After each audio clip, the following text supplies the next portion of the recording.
بسم اللہ الرحمن الرحیم نحمده ونصلی ونسلم علی رسولہ الکریم اما بعد۔ محترم ساتھیوں، آج ہم قرآن پاک کی تلاوت کے فضائل بیان کریں گے۔ ترمذی شریف کی حدیث ہے، حضرت عبداللہ ابن مسعود رضی اللہ تعالیٰ عنہ کہتے ہیں کہ میں نے رسول اللہ صلی اللہ علیہ وسلم کو یہ ارشاد فرماتے ہوئے سنا کہ جو شخص اللہ تعالیٰ کی کتاب پاک کا ایک حرف پڑھے تو اس کے لیے اس حرف کے بدلے میں ایک نیکی ہے، اور ایک نیکی کا ثواب 10 نیکیوں کے برابر ملتا ہے۔ پھر فرمایا کہ میں یہ نہیں کہتا ہوں کہ پورا الف لام میم ایک حرف ہے، بلکہ الف ایک حرف، لام ایک حرف اور میم ایک حرف ہے، یعنی الف لام میم میں 3 حروف ہے اور ہر حرف پر ایک نیکی ہے، اور ایک نیکی کا ثواب اللہ تعالیٰ 10 نیکیوں کے برابر دیتے ہیں۔ قرآن پاک میں اللہ تعالیٰ فرماتے ہیں من جاء بالحسنۃ فلہ 10 امثالھا، جو شخص ایک نیکی لے کر آئے گا تو اسے 10 نیکیوں کا ثواب دیا جائے گا۔ تو اس طرح ان 3 حروف پر اللہ تعالیٰ 30 نیکیوں کا ثواب نامہ اعمال میں لکھ دیتے ہیں۔ اسی طرح ایک اور حدیث مبارک ہے، حضرت ابو ذر رضی اللہ تعالیٰ عنہ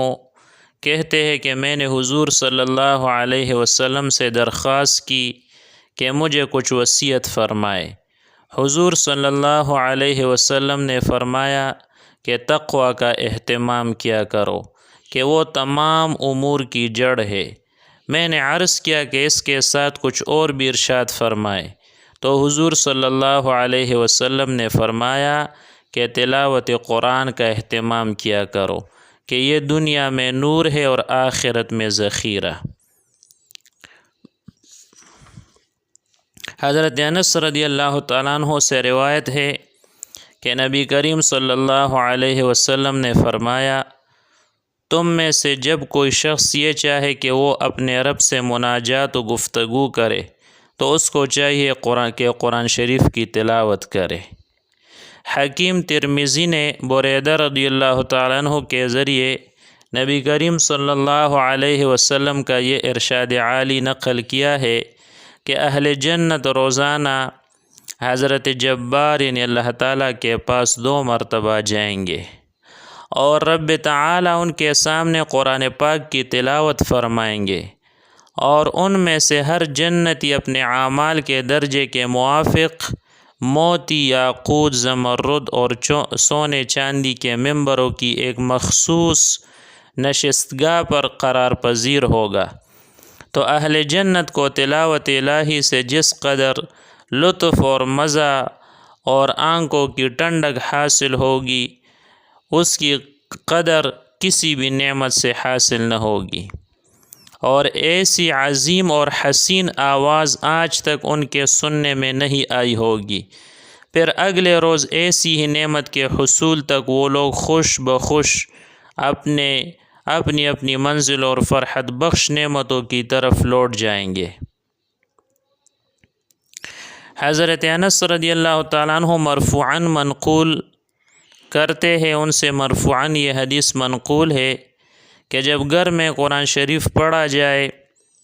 تو اس میں فرشتے حاضر ہوتے ہیں اور شیاطین اس گھر سے دور بھاگ جاتے ہیں، اور اپنے رہنے والوں کے لیے وہ گھر فراخ اور کشادہ ہو جاتا ہے، اس میں خیر و بلائی زیادہ ہو جاتی ہے اور شر و فساد کم ہو جاتا ہے۔ جب گھر میں قرآن شریف نہ پڑھا جائے تو اس میں شیاطین حاضر ہوتے ہیں اور فرشتے اس مکان سے دور بھاگ جاتے ہیں، اور اپنے رہنے والوں کے لیے وہ گھر تنگ اور چھوٹا ہو جاتا ہے، اس میں خیر و برکت کم ہو جاتی ہے اور شر و فساد زیادہ ہو جاتا ہے۔ حضرت عبداللہ ابن عمر رضی اللہ تعالیٰ عنہما سے مروی ہے کہ رسول اللہ صلی اللہ علیہ وسلم نے ارشاد فرمایا کہ ان دلوں کو بھی زنگ لگ جاتا ہے جیسا کہ لوہا پانی لگنے سے زنگ آلود ہو جاتا ہے۔ دریافت کیا گیا کہ یا رسول اللہ تو پھر ان دلوں کی صفائی کی کیا صورت ہے؟ فرمایا کہ موت کو کثرت سے یاد کرنا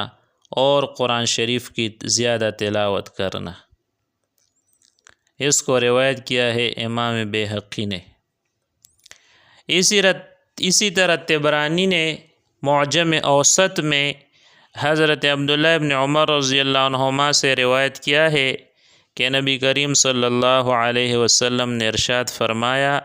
کہ 5 اوقات میں آسمان کے دروازے کھول دیا جاتے ہیں۔ نمبر 1 قرآن پاک کی تلاوت کے وقت، نمبر 2 جنگ میں مسلمانوں اور کافروں کی صف بندی کے وقت، نمبر 3 بارش ہونے کے وقت، نمبر 4 مظلوم کی دعا کے وقت، نمبر 5 اذان کے وقت۔ حضرت عائشہ رضی اللہ تعالیٰ عنہ نے حضور اقدس صلی اللہ علیہ وسلم کا یہ ارشاد نقل کیا ہے کہ نماز میں قرآن شریف کی تلاوت بغیر نماز کی تلاوت سے افضل ہے، اور بغیر نماز کی تلاوت تسبیح اور تکبیر سے افضل ہے، اور تسبیح صدقے سے افضل ہے، اور صدقہ نفلی روزے سے افضل ہے، اور روزہ ڈال ہے آگ سے۔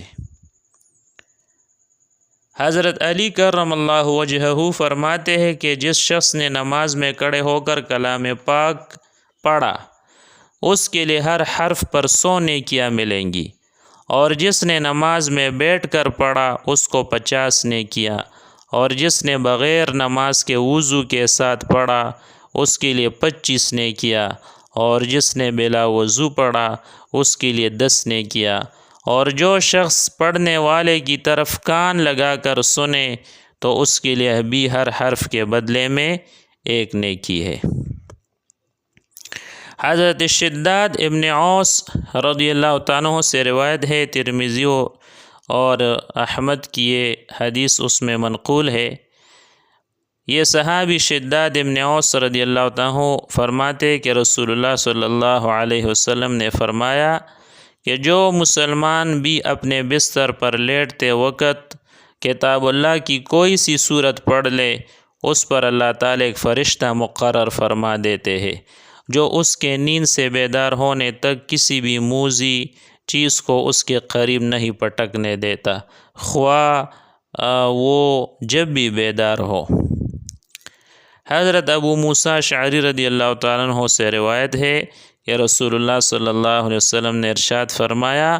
اس مومن کی مثال جو قرآن پڑھتا ہے ترنج اور نارنگی کی ہے کہ اس کی خوشبو بھی عمدہ ہے اور ذائقہ بھی لذیذ و عمدہ ہے۔ اللہ تعالی ہم سب کو قرآن پاک کی کثرت سے تلاوت کی توفیق عطا فرمائے۔ وما علینا الا البلاغ۔